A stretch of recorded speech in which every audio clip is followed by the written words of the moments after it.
Welcome, everyone, to Budweiser's Weekday Sportsbeat. I'm Vince D'Addario. That is Jesse Stiers, and we are also in conjunction with IrishBreakdown.com. It is Wednesday. It is Mailbag Day, and so you guys are steering the ship. You guys are going to put your questions into the chat. I will check the premium message board. We put a thread over there for people to put their questions in as well. And so we'll answer them as we move.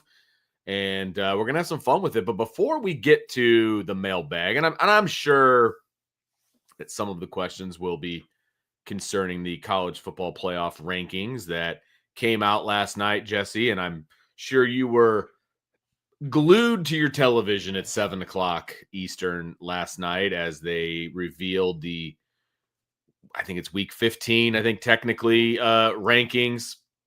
What were your thoughts? I'm going to give you the floor, sir.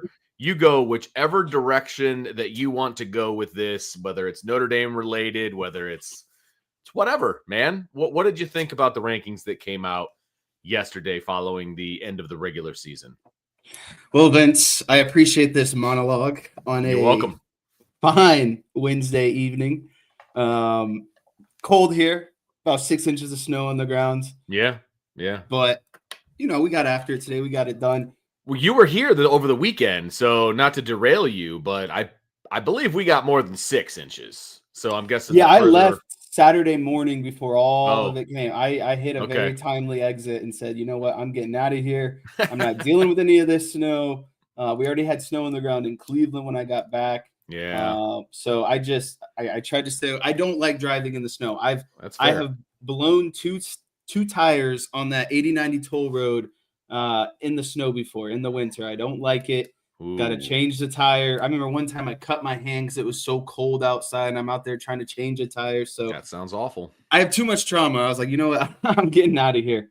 So yeah, but the bigger question at hand is the playoffs last night. So I don't want to get up here and toot my own horn, but I floated the idea yesterday that I thought Alabama was going to jump Notre Dame. I don't agree with it, but I think the committee landlocks themselves into having to make that decision because Alabama is in the playoff no matter what. No matter if they win or lose the SEC championship, them going in front of Notre Dame guaranteed that. And they had to do that because they had proclaimed before that losing a conference championship cannot hurt you, right? And so they had to give them some sort of buffer. Mm-hmm. So I thought that was coming because, you looked at FanDuel. Alabama had like a minus 1,500 chance to make the playoffs. People with serious money know what's going on, right? And so Bama was in. And then when I started to look at it, I got really concerned at first because I almost hit doomsday at the beginning. I was like, well, what if BYU loses and Alabama wins? Would Notre Dame still get in? And I convinced myself no at first, but then after thinking about it, I'm back to yes. And I think really what this boils down to is BYU loses, Notre Dame is in. BYU wins, Notre Dame is out. And that's going to be the sad reality of it. And it sucks because Notre Dame has to be idle this week. But that is the consequence you pay, with being an independent team and potentially, I get it. Not even every team makes it to the conference championship games, but Notre Dame has nothing that they can do to improve their ranking. It is what it is. They're 10. They can maybe go up to 9 if Alabama loses, and that's best case scenario. So, it sucked that they had to go up there and give some sort of BS excuse because Bama went up 17 and then pulled out a gutsy win against now 5-7 Auburn just because it's on the road against their rival. They had to go for it on 4th down to seal that game. They had to win the game late in the game. Notre Dame handled a similar Stanford team. They were up, 35-3 before they called the dogs off. So, it sucks it had to happen now, but the committee handcuffed themselves and they had to do it this week. But I think a lot of other people are still speculating about Miami, and I think there's a lot of concern about Miami. I think Miami's done. I don't think there's anything Miami can do to get ahead of Notre Dame. There's no going to be this head-to-head all of a sudden. They're in the same pool as Bama, BYU, Miami, and Notre Dame.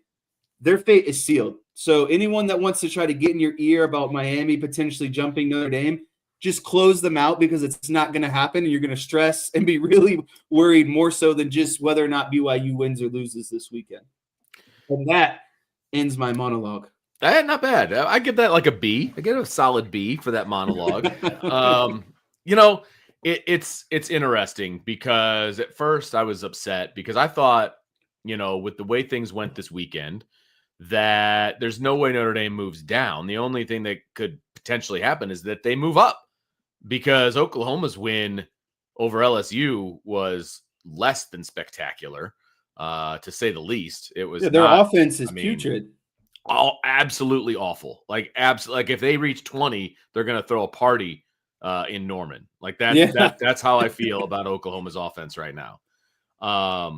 And so I was surprised that they got bumped down, but then when you take a step back and you look at it, they didn't want to have to deal with the pushback of not putting Alabama in the playoff again like they did last year. In conference championships as we know it, Vince. Right. If Bama got left out because they lost the SEC championship, there would no longer be conference championship games. I mean, it would go towards that direction for sure. And, you're looking at a situation where, okay, do you want to leave Alabama out or do you want to leave Miami out? Like, that's how I feel. The conversation that, part of the conversation had to be part of that.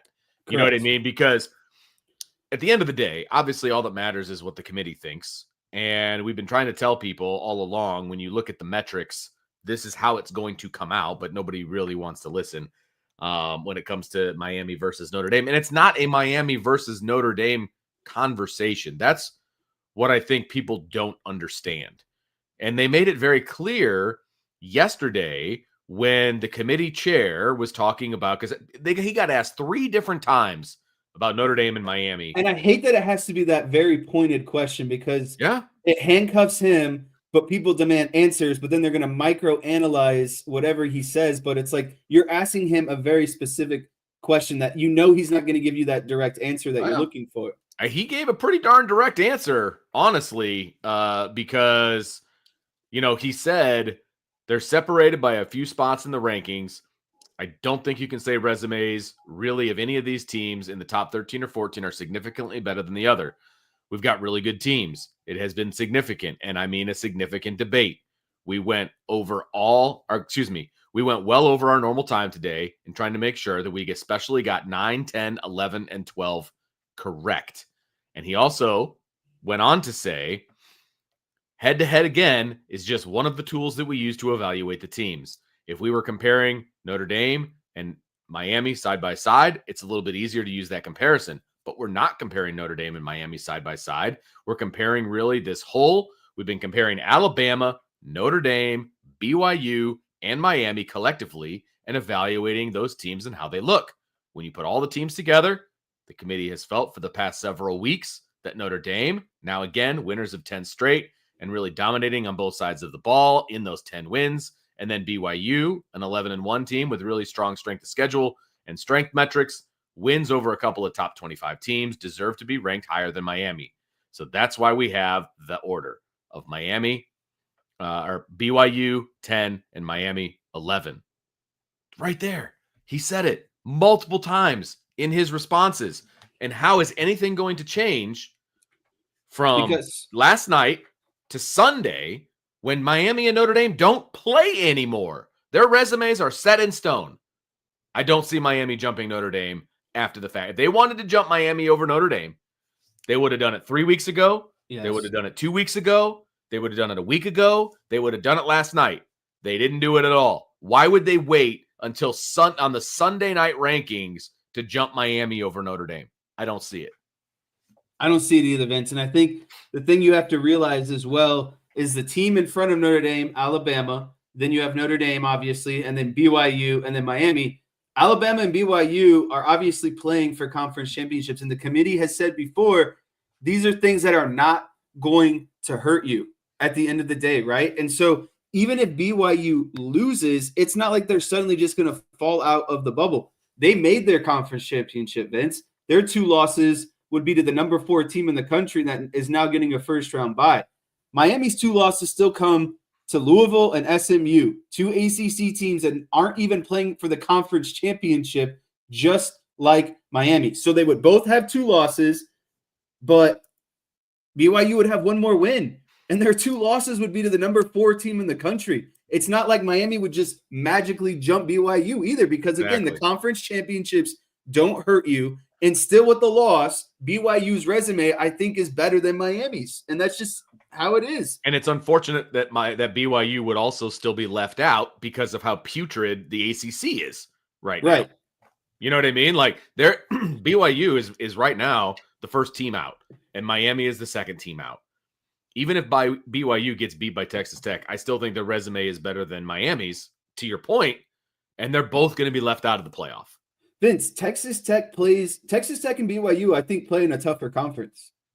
I think you can make the claim that the ACC is the worst Power 4 conference this year. Sure. And again, Miami can't even get into the conference championship of the worst Power 4 conference because they didn't play well down the stretch. Notre Dame stumbled literally the very first 2 weeks of the season. Miami stumbled midway through the 75% part of the season when you have to show consistency. And that's why he used the word consistency. Notre Dame has consistently played dominant football for 10 straight games on both sides of the ball. And I think another important, thing that the committee chair said is everyone wanted to go crazy when he said, basically, can there be a reshuffling of the order when they asked about the Notre Dame and Miami situation? And he basically said, yes, it can happen. If BYU and Alabama lose, Notre Dame's going to take that 9 spot back. That's why that buffer exists. So if this happens, Bama and Notre Dame can just swap, but Bama's the last team in. Yep. That's the only reshuffling that would happen. Exactly. And you still have that buffer between Notre Dame and Miami. Right. I think the here's what I think. BYU and Bama are finishing in front of Miami no matter what. Agreed. I agree. That's what should happen. Now, would I be surprised? The groundwork for that to happen, though. Would I be surprised if BYU drops a spot, I suppose, or they flip with Miami because they lose significantly to Texas Tech? That would not surprise me. But the committee is also giving themselves an out because I don't think the committee thinks Alabama is going to beat Georgia. I really don't. And so that's why they bumped Alabama up to 9, so that when they lose, they are quote unquote penalized. They drop back to 10. Notre Dame bumps up to 9. And Miami then bumps up to 11, right? And there's still that buffer between Notre Dame and Miami. They're not next to each other. This is the ultimate prove-it scenario, Vince. What has everyone been complaining about? That all these teams deserve to be in front of Notre Dame. Bama, BYU, Miami. They set Miami up in front of Notre Dame. They said, okay, you want to stay in front of Notre Dame? Win your conference championship. BYU, we're going to put you right behind Notre Dame. You want to get in over Notre Dame, win your conference championship, and you're in. These are just prove it. The committee set themselves up for this ultimate prove it scenario. If BYU wants in to knock Notre Dame out completely, they have to win their conference championship. It's just point blank that simple. Notre Dame still has like a minus 500 chance on FanDuel to advance and make it to the college football playoff. Right. I mean, the people with the money in Vegas know very well what is about to happen. And so it is, to me, it feels very simple. Now, Notre Dame fans have been waiting for upsets and for the last 3 or 4 weeks, and nothing has happened, right? Well, now, if you're a Notre Dame fan, you're looking at chalk. You want chalk now. Like, you don't want upsets. You want who is favored to win. You want Alabama to lose. You want Georgia to win. That's a favored matchup, right? I don't know what the point spread is there, but I bet it's decent. And then you want Texas Tech to do what they did to BYU the first time that they played. Make it like they don't belong on the same football field, which is exactly what took place the last time that they played. I have a hard time. Yes, it's hard to beat a team twice. I get that. I have a hard time seeing BYU beating Texas Tech. And to be honest with you, if that's all that happens, BYU loses to Texas Tech, that I think solidifies Notre Dame's spot in the playoff. I really do think it comes down to that. 100%. It does. That is exactly this whole thing rides on whether or not BYU beats Texas Tech. Right now, Texas Tech is 12.5-point favorites, and Georgia is 2.5-point favorites. over Alabama. Not as much as I thought. Hard for Alabama. Same scenario for Georgia, Alabama. That is Georgia's only loss, and that was, I think, like the end of September. I want to say. You think Kirby Smart's not ticked off that he couldn't beat Alabama, and that that he can win the SEC championship by beating Alabama on a neutral field? I think the thing that gives me the most comfort is Texas Tech and Georgia. It's not like they're going out there for nothing. They're going for conference championships, and they're going for first-round buys, Vince. Those are important in this playoff. So it's not like Texas Tech and Georgia are just going to mail it in and say, you know what, we can lose this game and we'll probably still remain in the playoff. I don't think they're going to be their mindset. They want those first-round buys. They want the conference championship. I think you're going to see both teams out there really. I mean, I don't want to say they're going to dominate, but I think both those teams are going to win. So the Hillister says, yes, but if you listen to his exact words, he said their further guidance explains idle teams are subject to change after the conference. That's what I was saying. But all that means is Alabama. All that means is idle teams, Notre Dame and Miami, could potentially move spots, not over each other. Right. That doesn't mean that idle teams are going to jump each other. That means that idle teams could move based on the movement around them. Could you imagine what happens if, BYU loses, Alabama wins, and then they jump Miami over BYU and Notre Dame all of a sudden? Like you said, Vince, if they were going to have Miami over Notre Dame, they've had the last 3 or 4 weeks to do so.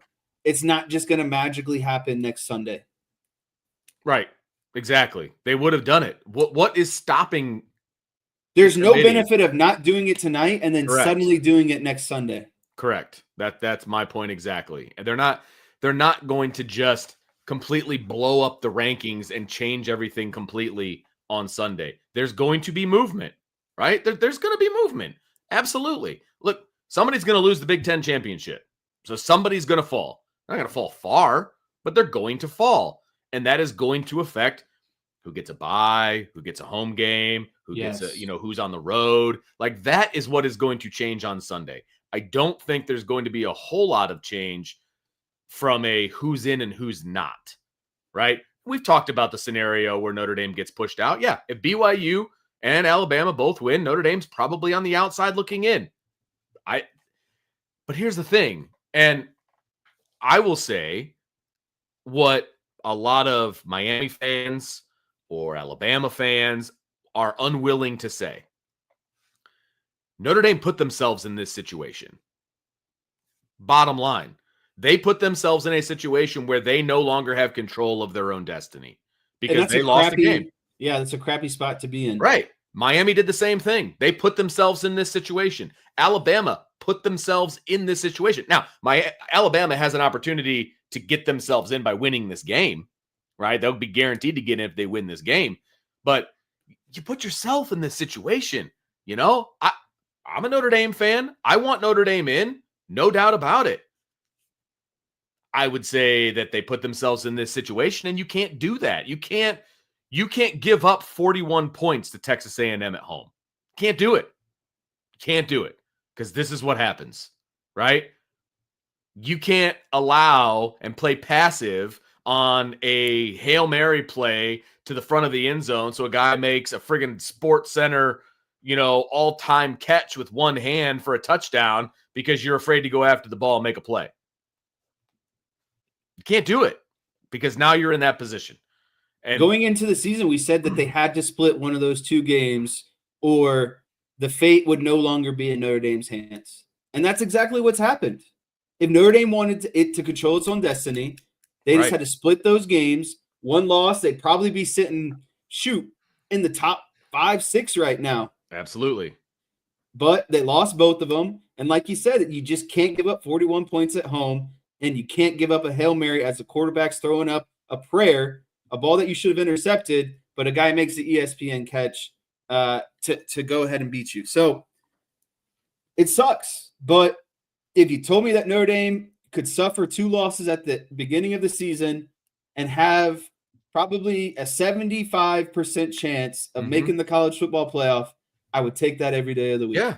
BYU's a double-digit underdog. A double-digit underdog. They have a quarterback who can't throw the ball. Right. He wears 47 for a reason, okay? That Texas Tech defense is going to freaking show up. Yes. Just like they did game one. My favorite are the conspiracy theorists that are like, oh, Texas Tech's going to lay down and let BYU win so they get 2 teams in. So they don't get a first-round bye? Yeah, why would you do that? Path? They've never won the conference championship. You think they're just going to be like, yeah, it's good. We don't need it. Why would we want to buy? We want to play. No, that's not going to happen. It's not going to happen. We have a comment. Also, Vince, the incentives, the boost, the kickbacks that coaches and players get for winning conference championships now. We're in the NIL era. Yes. Even coaches make more when you win conference championships. Those are like you unlock. It's just like it's incentives, And now with the NILs, these players are going to get even more for winning these conference championships. So you can't tell me that they're just going to mail it in and say, you know what, BYU, kumbaya, let's all go to the playoff. Yeah, right, exactly. Back Bay 2242 has a comment that I wanted to bring up. He says, you're correct, Vince, but the larger problem is that 2 and 3 loss SEC and Big Ten teams get in, and a 2-loss Notre Dame team is out. Notre Dame has to make a change. Okay, so a 3-loss Alabama team has the possibility of getting in, and I think it's probably a better than average shot of getting in based on what we saw last night. They're going to be a 3-loss team because they will lose in the conference championship. They are not a 3-loss regular season team. So I think there needs to be a distinction there on that. I don't think a 3-loss regular season team is going to get into the playoff. Now, there may be an outlying year where that happens, but that wasn't going to happen this year. Look how far back Texas is. They're a 3-loss team, right? I don't see that being the case. What are your thoughts on a 3-loss conference team getting into the playoff? This is the only situation in which it happens, a team incurring their 3rd loss in a conference championship game. And again, that's why they moved Alabama up in this ranking.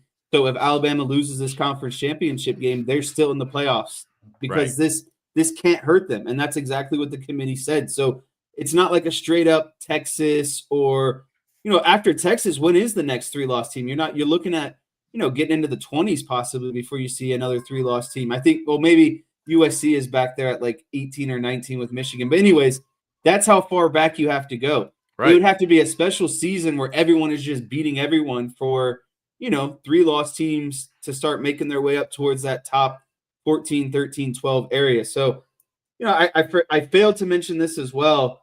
I think the bigger issue we have right now is this could all be solved.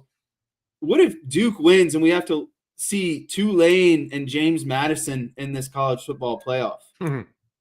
But Possible. We want to sit here and argue between Alabama, Notre Dame, and Miami. It's just that's the real, I think, underlying issue that this, committee has. But, we're just giving these guys participation trophies to come and really get shellacked. Like, do you really think James Madison or Tulane is beating anyone in the top 10 right now?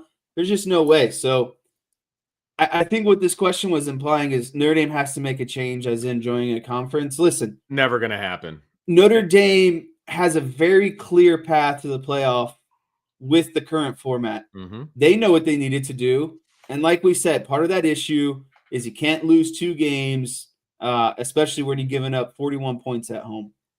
And you're dropping extra points. And, you're just doing all kinds of stuff that doesn't deserve to win a football game. And them being left out, I'll pull up ND Forever 72, who is very convinced Notre Dame is out at this point. So that's the direction that he's coming from here on this. But anyway, he says, if they're left out, does it spark any movement on them actually joining a conference? No, it does not. It doesn't. Them not being in a conference is not what's keeping them out of the playoff. What's keeping them out of the playoff is losing the first 2 games of the season. Bottom line. You could have a safety net of a conference championship, I suppose, if that's what you're referring to. Notre Dame would rather be independent than have that safety net. It's not going to spark any movement to get them into a conference. There's other 2-loss teams in conferences that are also not getting into the playoff. That is 100% correct. And Miami is one of them. They didn't even make their conference championship, and they're 10-2. Vanderbilt. Utah. Let's see. I guess that's it for the 2 lost teams that are ranked and not in the playoff. But it's still possible to not make it in. So I have an issue with that thought process because one thing goes wrong. Oh, we got to join the conference now. It's got to happen. No, it doesn't. Notre Dame has a great path to the championship, like you said, Jesse. No one is backing out of any scheduling contracts that Notre Dame had. Notre Dame has contracts coming up with Texas, Alabama, Auburn, Clemson. All the big ones. They're not. They can be independent. They have their own TV contract. I love when people are like, you must join a conference. Okay, how about your team your team becomes independent? Can you do it? The answer is no, you can't, which is why you don't. So Notre Dame's not joining a conference anytime soon, unless the circumstances completely block them out of winning a national championship. And by saying that, I mean the college football playoff says you can't even be involved in the playoff unless you are a member of a conference. And that's not going to happen anytime soon. So that's where we're at. Got some more. We'll continue to touch on the rankings, Jess, when we come back from this quick commercial break. I've got a question I want to ask you because we haven't even touched on Ole Miss and where they ended up. How'd you know I was thinking about that? I just had a funny feeling. I was just getting ready to say, we haven't even talked about Ole Miss yet. Yeah, just had a funny feeling. So we're going to talk about that when we come back on Budweiser's Weekday Sports Beat along with IrishBreakdown.com.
Welcome back to Budweiser's Weekday Sports Beat along with IrishBreakdown.com. I'm Vince D'Addario, and that's Jesse Stiers. And we are talking about last night's reveal of the CFP rankings following the final regular season game of the college football season. And obviously, we have another weekend of games, and it is the conference championship weekend, so a lot of things still to be determined.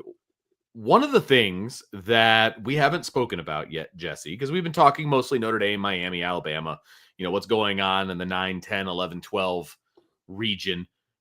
We haven't talked about Ole Miss. And Ole Miss is a very interesting subject because obviously over the weekend, a lot went down with the Ole Miss Rebels because they lost their head coach.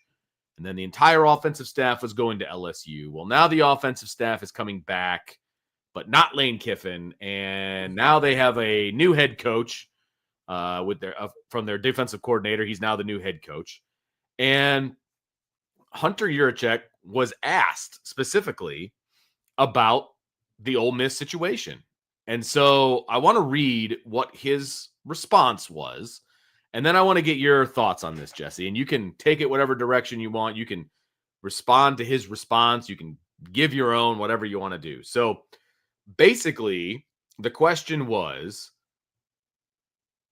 Hunter Yurachek said it's impossible to evaluate who Ole Miss is going to be without a head coach, is basically what the question is. And so they wanted to know, in the principles of the committee, it says if you don't have certain players, if you don't have a head coach, if you don't have certain coaches, then they could drop, is basically what it says. And his answer was, well, let me go back. And I wasn't a member of the committee a couple of years ago, but it's been referenced in the room where the Florida State instance, where they lost their quarterback for a couple games, and the committee had an opportunity to evaluate where Florida State did not having their starting quarterback that they had for the majority of the season.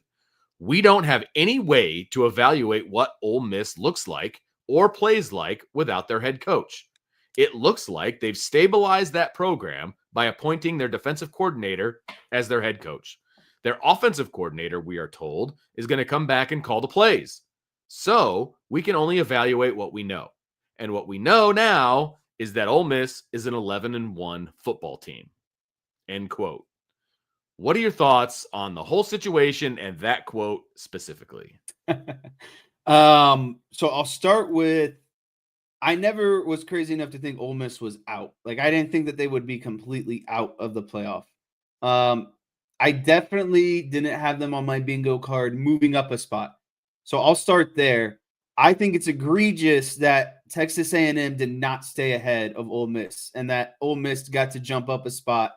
I think at worst, I thought Texas A&M should have stayed ahead of Oregon, and I definitely thought they should have stayed ahead of Ole Miss still. I don't know why they're getting penalized for one freaking loss. Right. At the end of the season, like the last game. Against your rival. Right. A very quality team.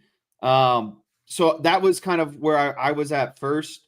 Then moving up a spot is egregious. They, like, for everything that was going on, there's no reason that they deserved to move up a spot and that Texas A&M deserved to land behind them. They're both one-loss teams. Texas A&M is more stable. I guess you could say Ole Miss maybe has a couple more impressive wins or one or two. But yeah, I thought Ole Miss would kind of fall back to the back of the pack of the one-loss teams. I didn't think any of the two-loss teams would get ahead of them. I definitely didn't think, again, that they would move up a spot. So that's where I'm kind of at. And I think that, again, the interpretation that you brought up, or the direct quote from Hunter Yurachek, I think I said that right. I've been afraid to say his name, so yeah, that's why I haven't.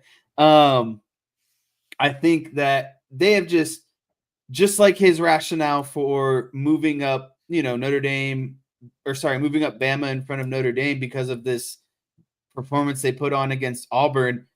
They're just going to say whatever to kind of cover themselves on all bases. So I don't really take a lot of weight into what he's saying directly to us. So yeah, that's kind of overall where I'm at. And I think I do want to get one more thing in. Ole Miss is not the same without Lane Kiffin. Correct. Lane Kiffin is an offensive guru, mastermind. He is the guy running the ship offensively. Charlie Weiss Jr., yes, he's calling there. He's there calling plays. He's the offensive coordinator. But at the end of the day, the guy who's got his thumbprint or fingerprints all over it is Lane Kiffin. That's his baby. That's his offense. That's his quarterback, running back, all of it. So having Lane Kiffin is a big hit, and it is not going to be the same. And we talked about this yesterday.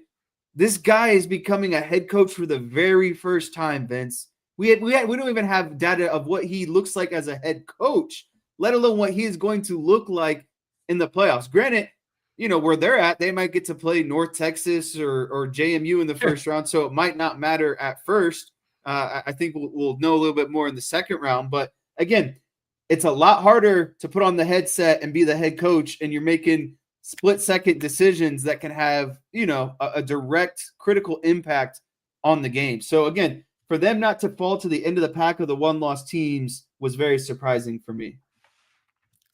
DJ comments here. He says the committee doesn't even watch enough football to know that Lane called the plays. That's all I got. I'm over Ole Miss.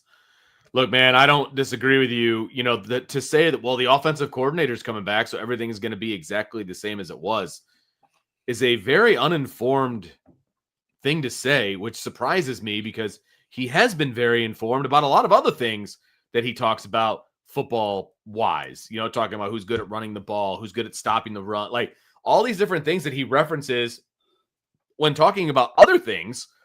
He seems to be very well-educated. This comment did not come off as well-educated to me. That's the problem. You've got a guy who's going to be the head coach, who's in charge of the defense at Ole Miss. That is their downfall, by the way. Like, the defense is the problem for Ole Miss. If they had a good defense, I'd consider them a national championship contender. 100%. Like, and now he's the head coach, and then you're bringing in Chuck Weiss Jr. to be the play caller, and he's never called plays a day in his life. I love that people call him Chuck still. I do. I can't help it. I can't help it. John says you can't punish the players by moving Ole Miss down. Yes, you can. But they don't deserve to go up. They don't deserve to go up. Exactly. And you're not punishing the players. The program is different than it was the day before. The program is different. Are we all going to sit here and say that if Lane Kiffin was not the coach at Ole Miss, that they'd be where they are right now? Are we really going to say that? Vince, why is it a big deal that he's going to LSU? Because he's a big deal, whether you like him or not, and whether or not he's handled the situation fair or foul. He is now going to be the head coach at LSU, and LSU bought out Brian Kelly millions of dollars and is now giving Lane Kiffin millions of dollars on top of that. So if you tell me he's not a big deal, you're crazy. But now it's not a big deal to the committee that they get to move up a spot. That's where I'm like, okay, they didn't move down, but move up? It's ridiculous. Texas A&M is now worse than Ole Miss when they have the same record, and Ole Miss's coach is now off to LSU? Come on. Yeah, that's a hard pill to swallow. Especially if you're an A&M fan. Like, I feel bad for them that they fell behind Ole Miss. It makes no sense to me why they're behind Ole Miss. No sense whatsoever. Ole Miss should at least have stayed where they were at 7. At least, if not fallen back even a little bit more. Yeah. I almost think Ole Miss should be going on the road and not hosting. And there's an outside chance with the way things go, and we'll get to a question here in a second, that Ole Miss could potentially get a bye, Jesse. Like, they're in position to potentially get a bye if certain things, work out. So if Bama wins the SEC championship, I don't know what SEC team you're giving the bye to. That we're going to have that question. It's coming up, I promise. But before we get to that, we're going to take a quick break. And when we come back, we've actually got some mailbag questions to get to. I got a bunch of them start up here. Have we hijacked this show? We kind of have, and I feel bad about it. So we're going to try to. Mailbag can always leak into the first questions of rapid fire. Yeah, no, it is going to. We're going to do some mailbag into rapid fire, and we're going to have some fun with it because you've got us for a little bit more than an hour to go. So we're going to hang out a little bit longer. We're going to answer some questions. We're going to get into the mailbag. We're going to have some fun with it. And we'll do that on the other side of the break. You're listening to Budweiser's Weekday Sports Beat along with IrishBreakdown.com.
Welcome back to Budweiser's Weekday Sports Beat along with IrishBreakdown.com. Jess, we've got a few minutes here before the top of the hour, so let's rifle through some of these mailbag questions. I've been trying to get through some of the stuff we've already talked about, so there's no point in rehashing a lot of the things like should Notre Dame join a conference? The answer will always be no, so we're not going to go down that road.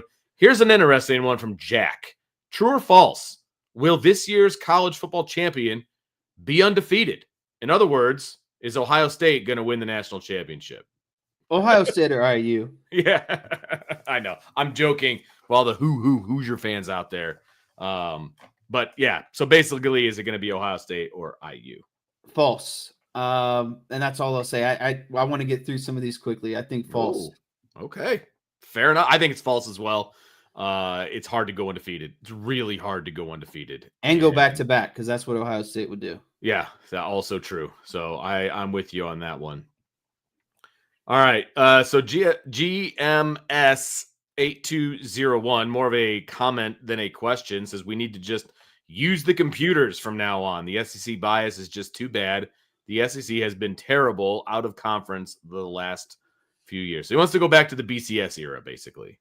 No, I like the human element. I also think that the SEC is just fine. I don't think there's really a bias. The thing is the SEC is top heavy. The middle pack to the bottom tiers, I think where you're talking about of out of conference stuff. So I think that really the SEC or Notre Dame has the best chance to win.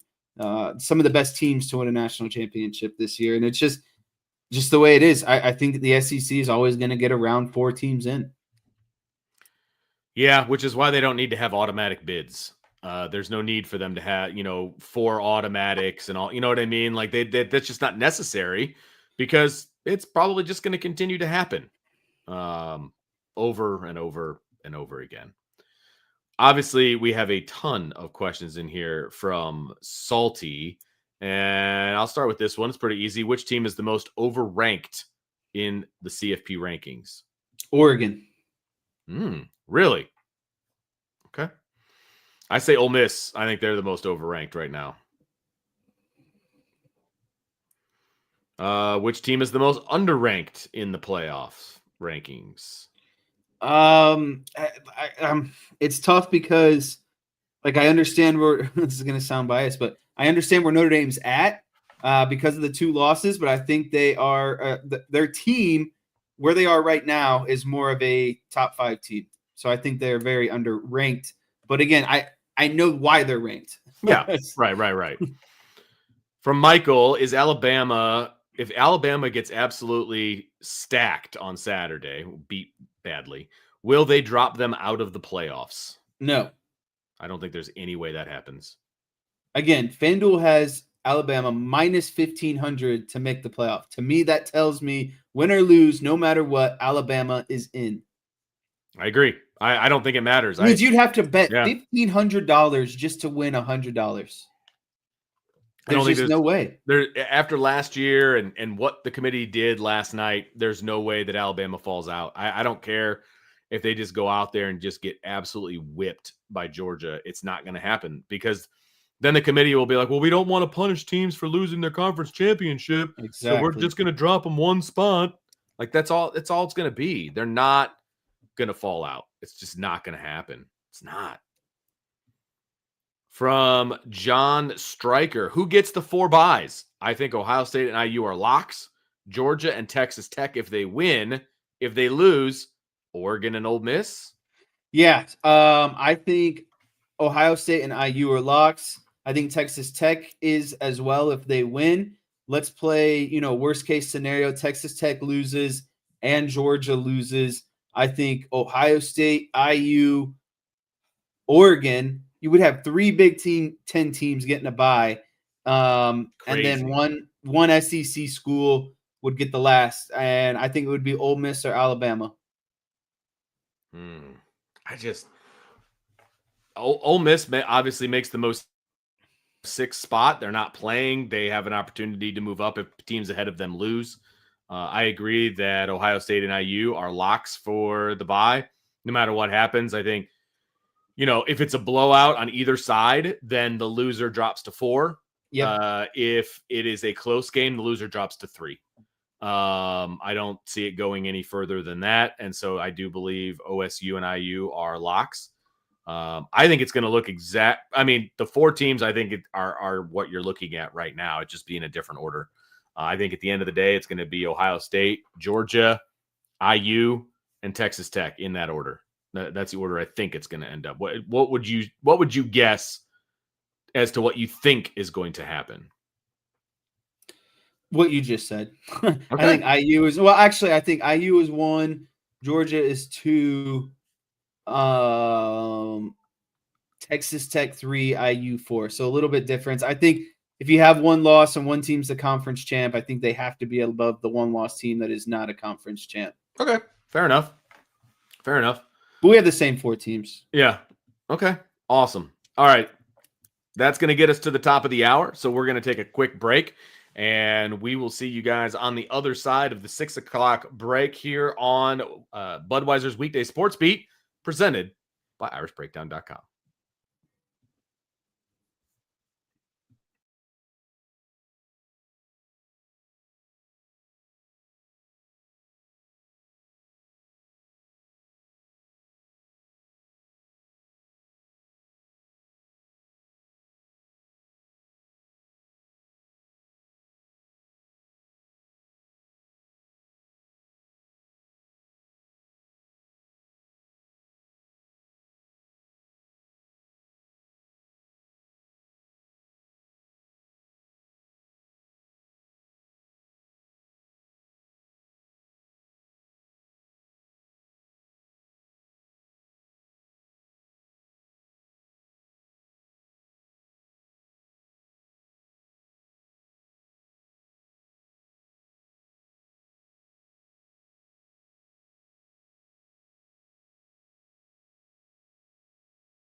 Welcome back to the second hour of the show. This is Budweiser's Weekday Sportsbeat, along with IrishBreakdown.com. I'm Vince D'Addario, Jesse Stiers with me as well.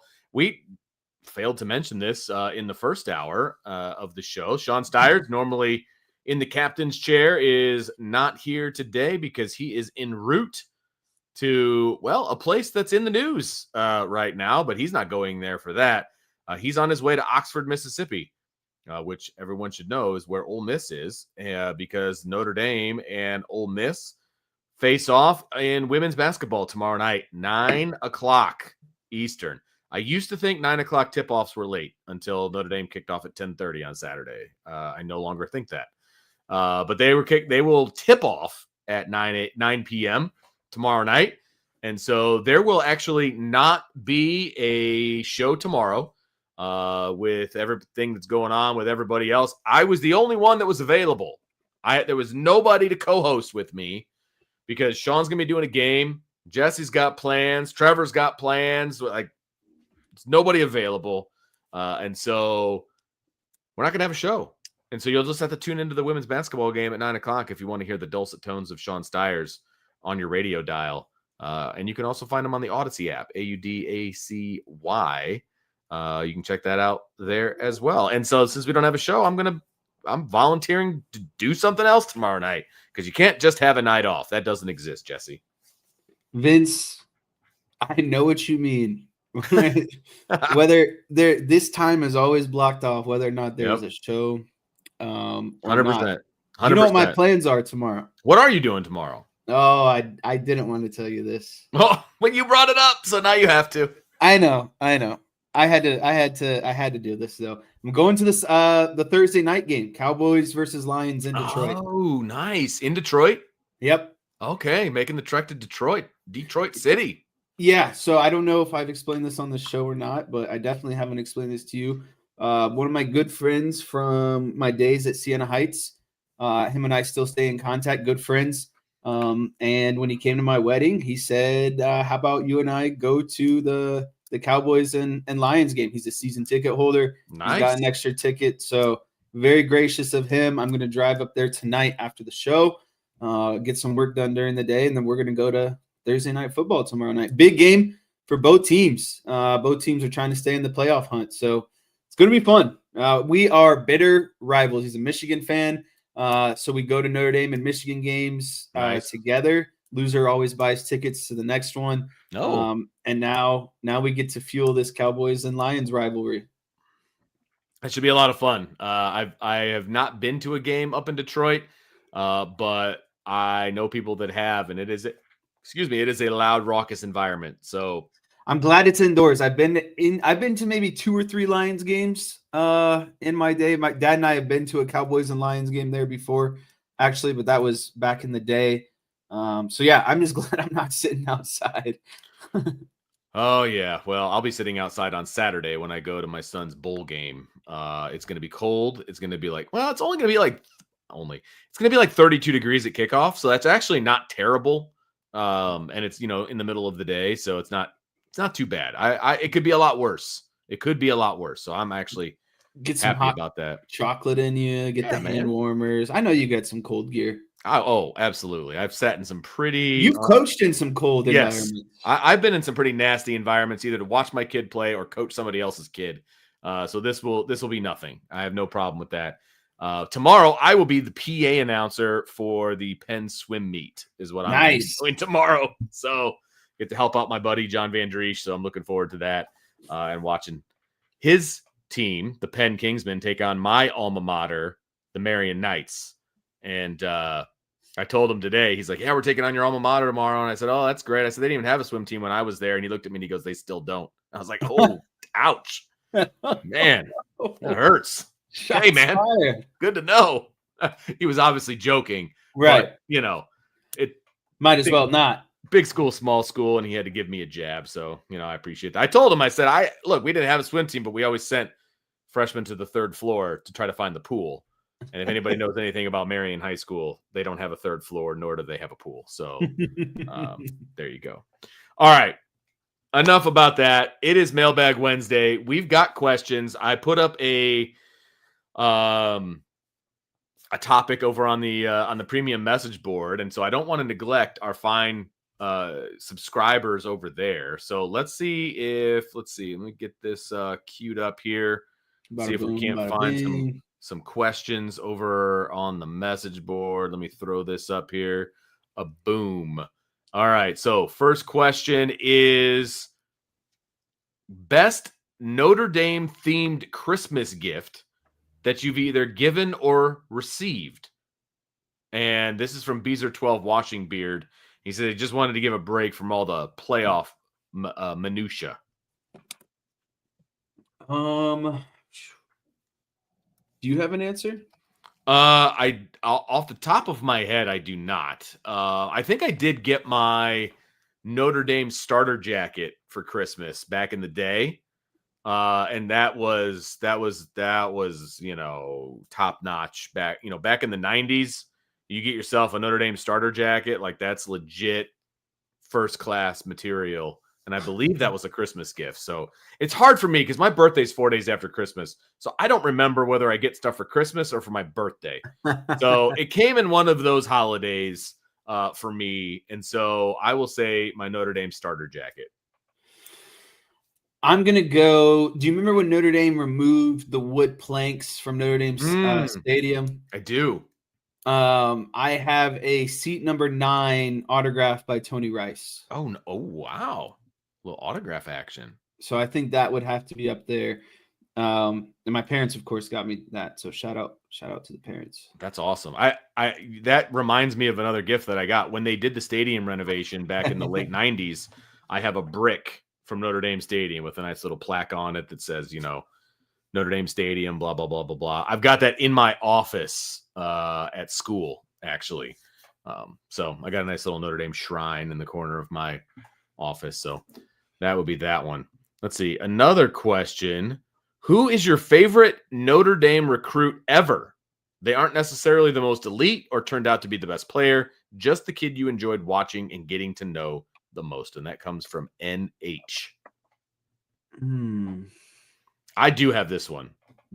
I have never been one to get super excited or involved in recruiting and all of that, but I will never forget being in my classroom at Adams High School as a teacher in 2000 and whatever it was way back when Manti Te'o jumped basically from USC to Notre Dame at the last second. And I remember following it on like the message boards way back then, obviously the early 2000s where, felt like we were still doing dial up. Yeah. Those are the OGs. Yes. I remember that like it was yesterday, getting all excited about the fact that Manti Te'o was going to come to Notre Dame. I remember that so well. I don't remember any other recruiting anything except for that. So that's my favorite one. And obviously he went on to be an all-time great. So easy guy to root for. Unfortunately, you stole a lot of my thunder. I think I had it narrowed down to Manti Te'o, Jalen Sneed, because he was a little bit more local and again played linebacker. So that was pretty cool. And this one might be a little controversial. I remember being ecstatic when Jimmy Clausen said he was coming to Notre Dame.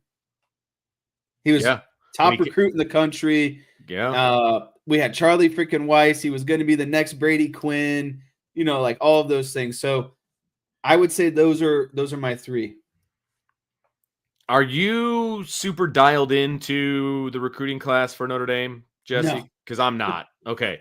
Please ask no recruiting questions. Right. I quite literally would know 0 things. It's just not what I do, and it's not what you do, and it's not what Sean I feel like does. we got a lot going on during the day. Right, exactly. We're already submersed in enough Notre Dame stuff. The recruiting is like a whole nother beast. If you want recruiting questions answered, you got to talk to Brian or Trevor. They are all over it. They had a 4+ hour show today because it's National Signing Day, and they answered all of these questions. So God Country Notre Dame Barbecue, I love your screen name. I cannot tell you which players offensively and defensively do I see making an immediate impact on the 26 Irish Notre Dame football team? Sorry, I just don't, and I apologize. It's just not for me.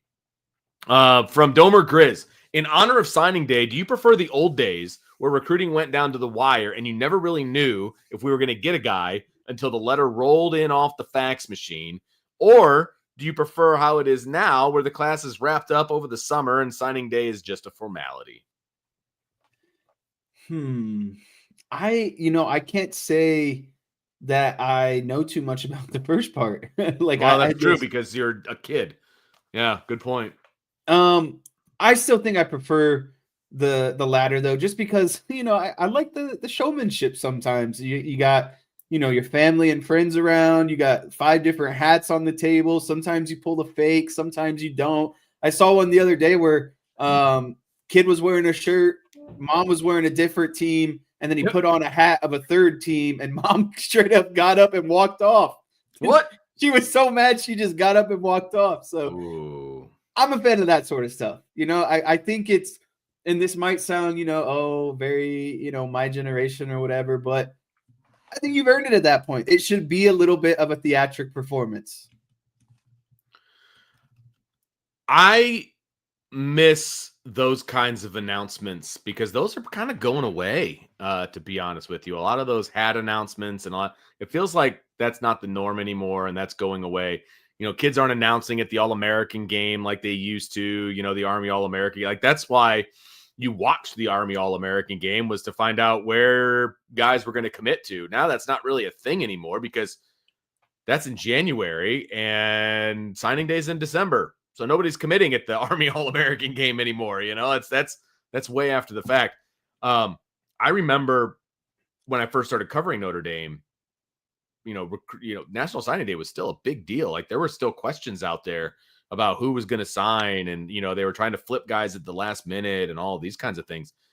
That's just obviously not the case anymore. This class has been wrapped up for a long time. They've been getting kids in the 27 class for quite a while, and the 26 class is just sitting there waiting to sign. So, and we'll have some more on the recruiting class as we get to rapid fire here in a little bit, but I think I like it better now, though, too. What I don't like is how young these kids are, and they're starting to get recruited already. Too many things change from being a freshman in high school to being a senior in high school.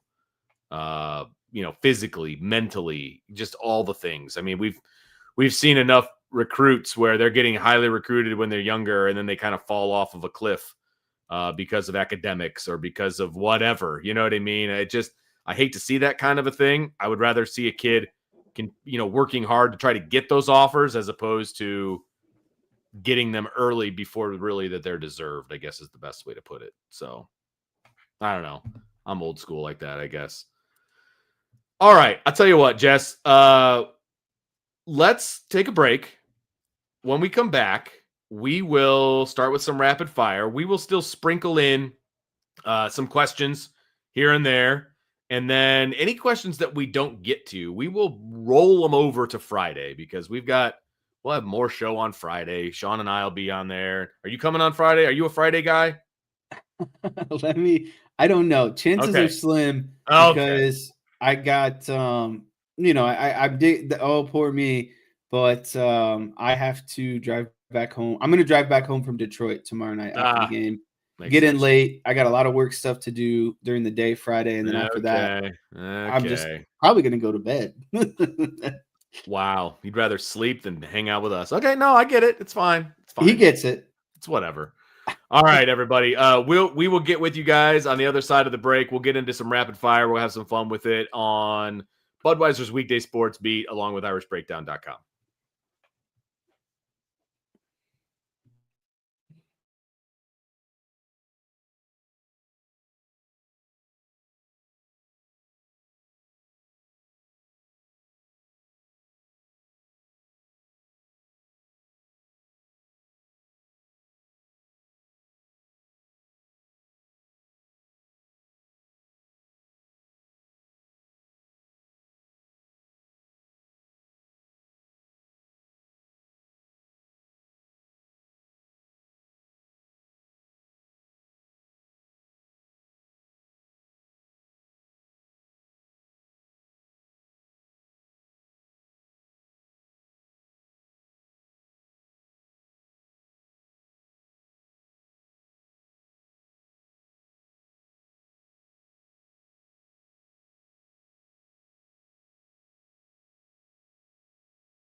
Welcome back to Budweiser's Weekday Sports Beat, along with IrishBreakdown.com. I'm Vince D'Addario. That's Jesse Stiers, and we're coming down to it here. I mean, this show has kind of flown by a little bit here, Jesse.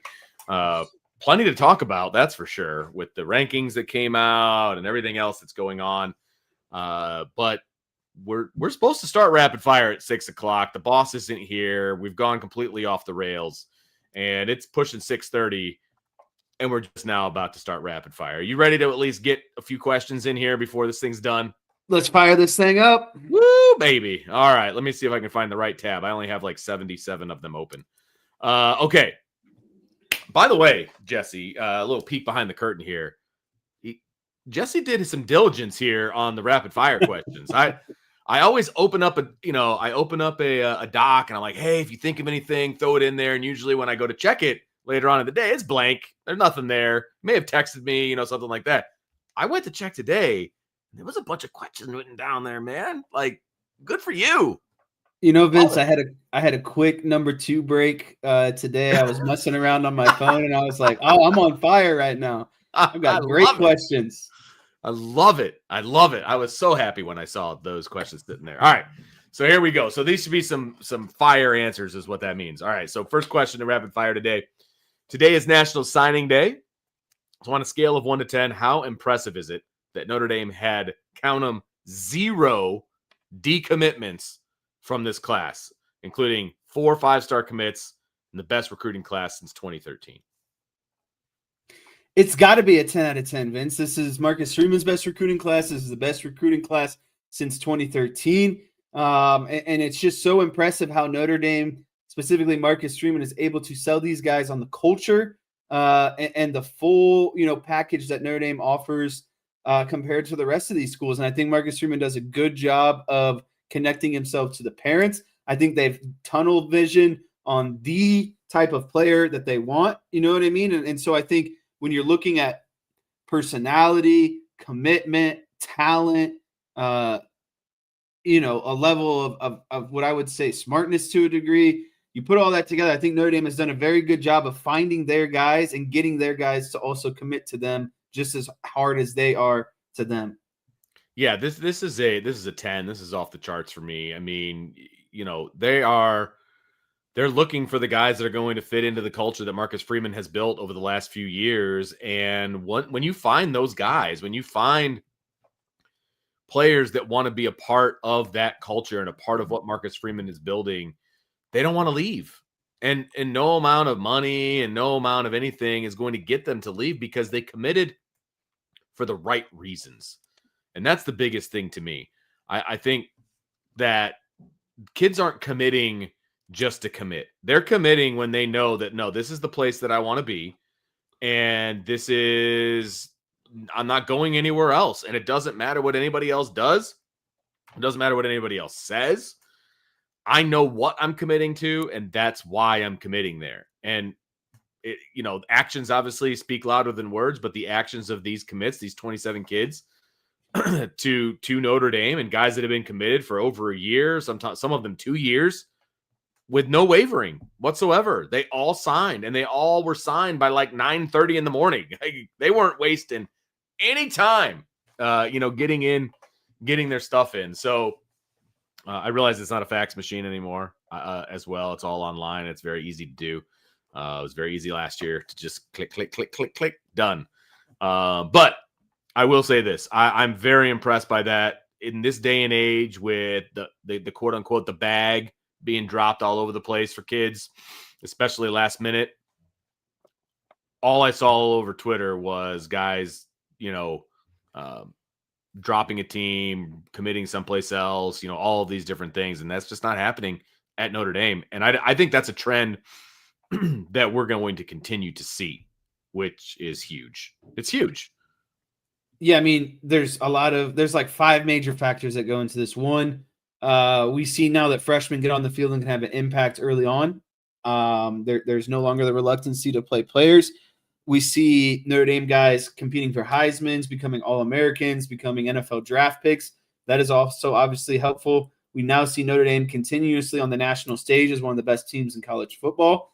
And then, most importantly, they can get you in and out of here in 3 years. You can play 3 good years of football, have an impact, get you a Notre Dame degree at the very least that is going to help you. If you don't go on to the NFL, it's going to lead to many avenues to help you in later in life, to set you up in later in life. Oh, and by the way, all of the Hall of Famers and NFL draft picks that Notre Dame has. So it's really a no-brainer. I think once Notre Dame latches on to this certain type of player who kind of understands everything that comes with it, there's no reason to decommit. Right. Yep. Absolutely. Absolutely love it. So hats off to Marcus Freeman and co for putting together this class. And did you watch the video that they put out that had all the commitments' names on it and stuff? I thought it was pretty cool. Not yet. Okay. It's worth your time. It's only about a minute long, but it's got all the names and I don't know, it's a gold standard situation. But I thought the video was pretty cool that they did. So anyway, Fighting Irish media doing it right as usual. All right. So this one was written by Jesse because he says last week, well, you say last week we speculated, and I didn't speculate with you. So it was probably you and your dad, I would imagine. No. It says last week we speculated what the viewership would be for Chiefs Cowboys on Thanksgiving Day. Previous record was 42.1 million. The final count is in. The Thanksgiving Day game had 57.2 million viewers, beating the old record by 36%. That is blank. It's absolutely absurd, Vince. And the reason it's absurd is not because it's the Dallas Cowboys and not because of the number. It's just how much it beat the old record by 36%. We're talking 15 more million than the previous. Crazy. That's what I'm talking about is absurd. Like, let you get rid of the teams, get rid of, yes, I'm a huge Cowboys fan. It's just crazy. But it was the 4 o'clock. We talked about this. It was the prime time game, in my opinion. It's not the 1 o'clock when some people are eating Thanksgiving. It's 4 p.m. Most people are, maybe still preparing for dinner, but our family is usually rested on the couch after the first meal, getting ready for our second round. It's not the late night game, so people aren't going to bed. Oh, and it's the Dallas Cowboys, and it's the Chiefs who have just been doing nothing but Super Bowls. So I thought it would get close to 50 million, but to see it be 57.2 and break the record that bad, it's like, did all of a sudden everyone in America just buy a TV? Like, where did 15 million people come from? Seriously, like, why were they not watching games before? Like, that doesn't make a whole lot of sense to me. But that's an astronomical number. Like, that number is so big. 57 million people watching one football game, like one.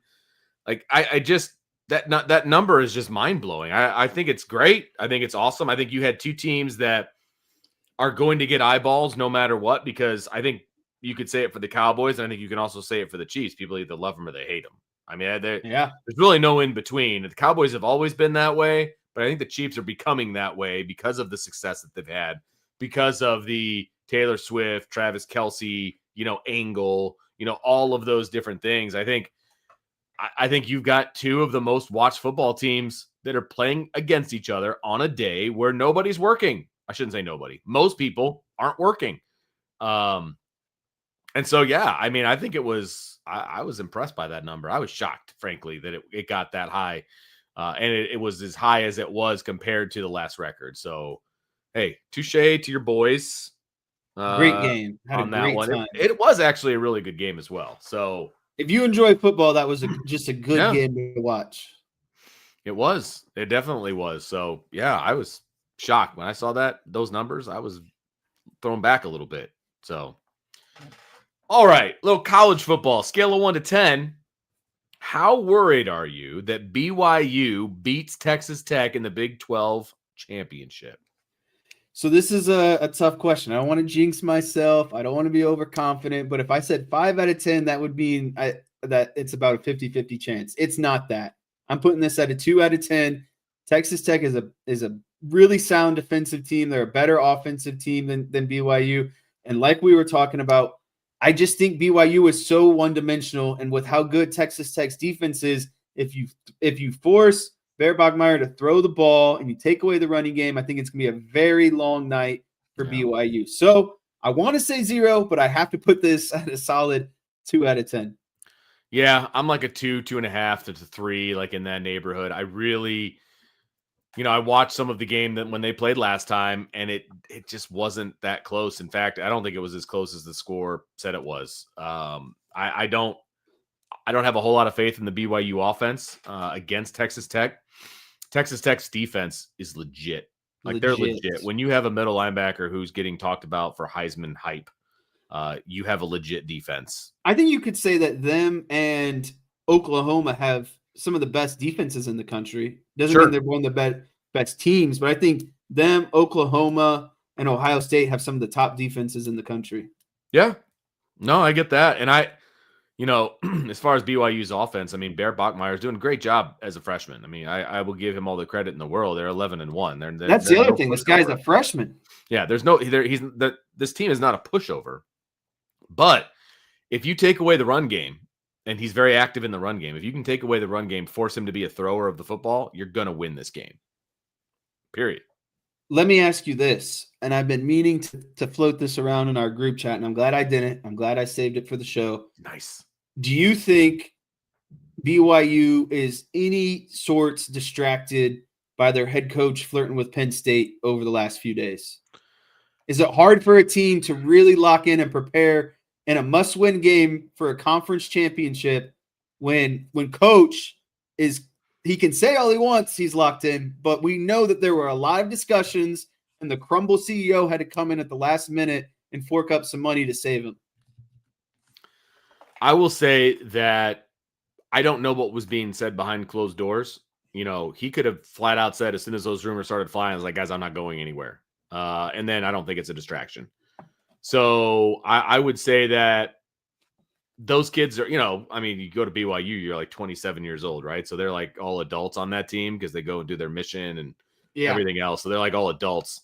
But I don't think it was a huge distraction, although it could have been a small distraction for sure. You're 11-1, you're going to the Big 12 championship. You've got everything on the line and your coach is talking to another school. Like, what is this? So I could see it as being a minor distraction, but I think they squashed it pretty fast. That crumble cookie money is legit. So I had no idea Crumble Cookie was owned by a Mormon who was a BYU fan. I had no idea that was the case. I just know they make very rich and expensive cookies. And apparently, he's got some money to burn.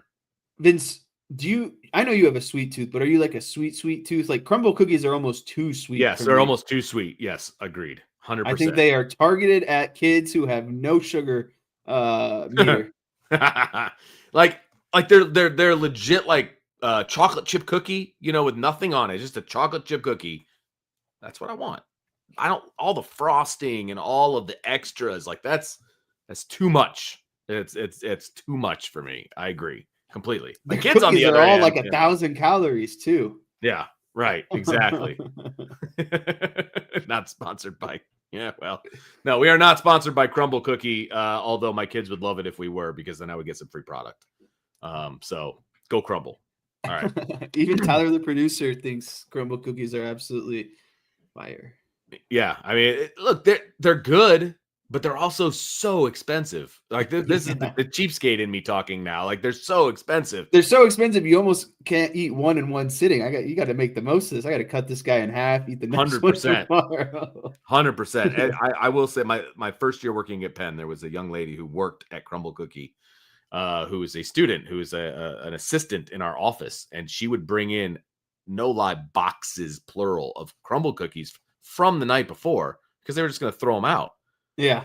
That was not good for me. That was not good for me in any way, shape, or form. Vince knows all the flavors. Man. And I would avoid most of them to try to just get, chocolate chip. But it was still not good to just have Crumble Cookies sitting on my desk at all times. It's not good. I'm not good when it's just sitting right in front of me. All right. Let's get on to another question before I start talking about my eating habits more. All right. If the season ended today, Notre Dame would have a rematch with Texas A&M at Kyle Field.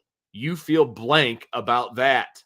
I feel indifferent about it. I think Notre Dame would match up well, but I don't like playing the same teams, Vince, especially in the playoffs. This is a team that Notre Dame has now seen back-to-back years. They get the rematch and have to go back to Kyle Field. Well, I think Notre Dame would perform well. Again, it's at Kyle Field. We know that, what happened last time they played. Yes, Notre Dame won, but it was a very close game, and I think that's how it would go. And the last time they played at Notre Dame, it was a very close game. So I'm not a fan of playing a team you're already very familiar with. I like, especially in the playoffs, playing like a team like Ole Miss, Oklahoma, someone who Notre Dame hasn't played in a while.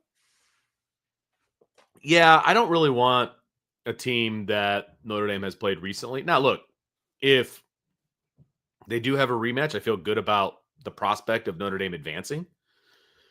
So if that's the case, I mean, if you're going to Kyle Field, the majority of your team was just there last year. Even if you weren't playing, you at least got to experience it most likely.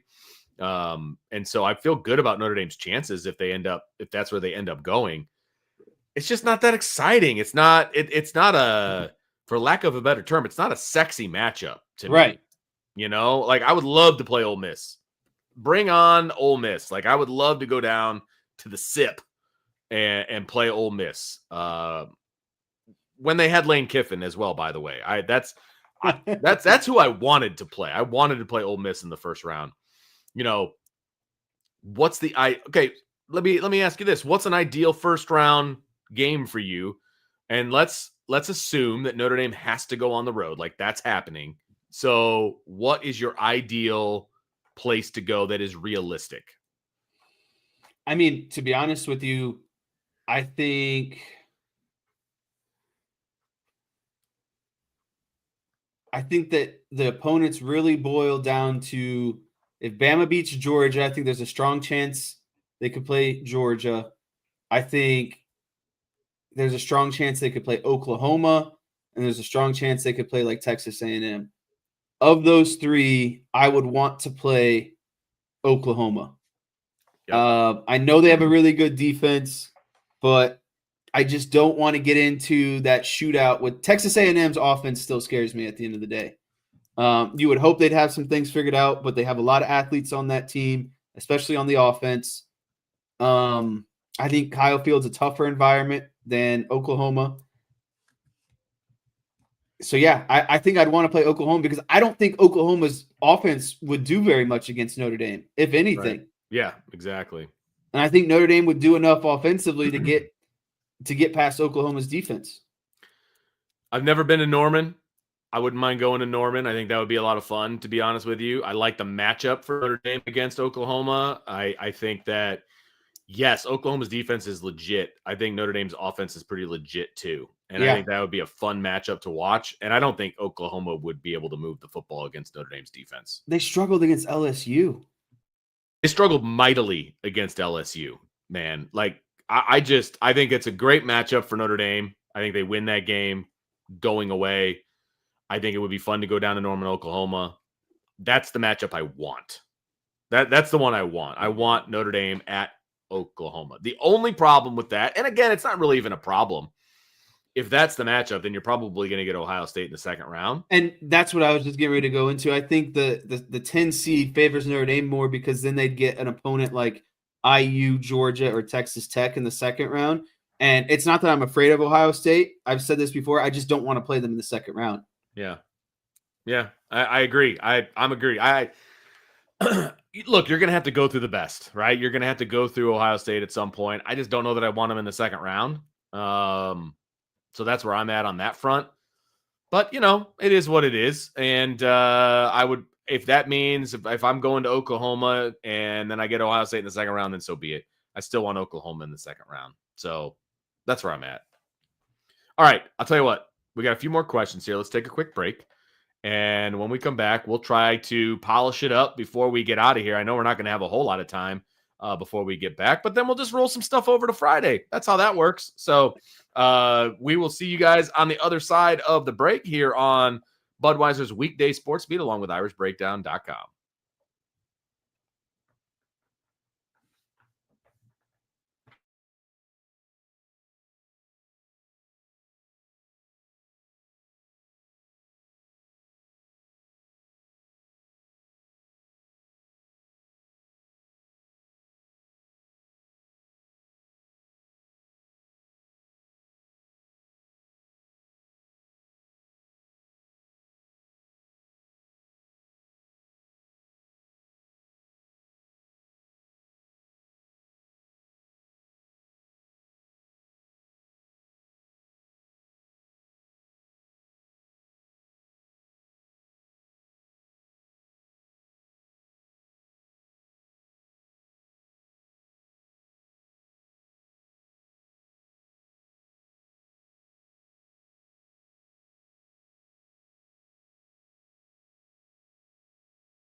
Welcome back to Budweiser's Weekday Sports Beat, brought to you by, or in conjunction with, I should say, irishbreakdown.com. I'm Vince D'Addario. That guy over there is Jesse Stiers, and we have a sprint to the finish line because we got to be out of here pretty quickly here, Jesse. So we're going to do the best we can to get in as much content as we possibly can between now and our get out time. So let's just jump right back in, Jesse. Adam Schefter went on ESPN and said he doesn't see a Ben Johnson type coach on the market in the NFL this season. He said the only name he can think of that would fit this mold, and that mold being, a coach everybody wants, he's going to be a head coach in the NFL, blah, blah, blah, blah, blah, kind of how Ben Johnson was last year. So the only coach that would fit that mold is Marcus Freeman. That is blank. It's a compliment, but it's unwarranted, Vince. It's a great compliment to Notre Dame fans, to Marcus Freeman. And then you couple that with his Today Show appearance where he's giving a motivational speech. Like, who doesn't love Marcus Freeman, right? Is playing winning football, is a great person, is great at, relating and developing young kids. Nice crispy hairline, always dressed very nice. Like, it's the complete package. But it's so unwarranted. We don't need these strays right now, Schefter.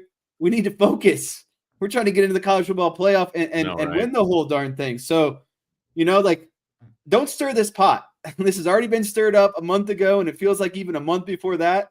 Marcus Freeman has shot it down. Let's not bring it up anymore. We don't need the unwarranted conversations. Seriously, it was so out of left field for Adam Schefter, of all people, to be bringing up Marcus Freeman's name just because there's not any good candidates in the NFL. That's not Marcus Freeman's problem. That's not our problem as Notre Dame fans. Why are you bringing up his name? Shh. Don't do it. You don't need to bring up his name. And he went on to say, he's like, I don't know that he's even interested or would even answer the phone, that kind of a thing. But why? Why would you even bring up his name? There's other, why not Kalen DeBoer or anybody else? Name a Kirby Smart. Just name a college coach. His name isn't Marcus Freeman. That'd be great. I appreciate that. Adam Schefter. Killing me right now. Absolutely killing me. All right, we got time for one more. See if we can get it in. So after speaking with Marcus Freeman once the signing class was announced today, he said that 24 of the 27 signees will be early enrollees. This is a stark contrast from 20 years ago when Charlie Weiss had to beg to get a couple guys in early, and he was capped at how many he was even allowed to have. And that cap was single digits. It was like 3.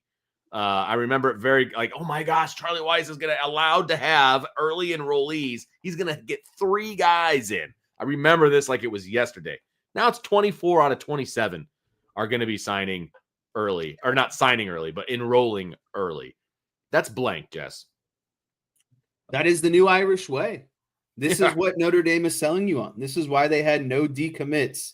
This is why, this is the package that you're selling. We're going to get you in early. We're going to get you through a spring ball. We're going to get you through a fall camp. And we know you're talented, but if you do well in camp, you can play next season. Yeah. And when you start early, that means you get the classes done early. And that means you graduate even earlier. So it's the Irish way now. It is what it is. It is this path that Marcus Freeman has carved out.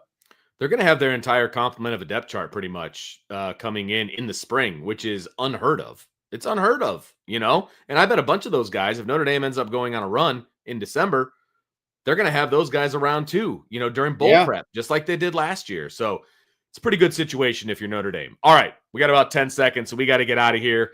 Thanks, Jess. Appreciate you very much. No show tomorrow. We'll be back on Friday, 5 o'clock. Budweiser's Weekday Sports Beat, along with irishbreakdown.com.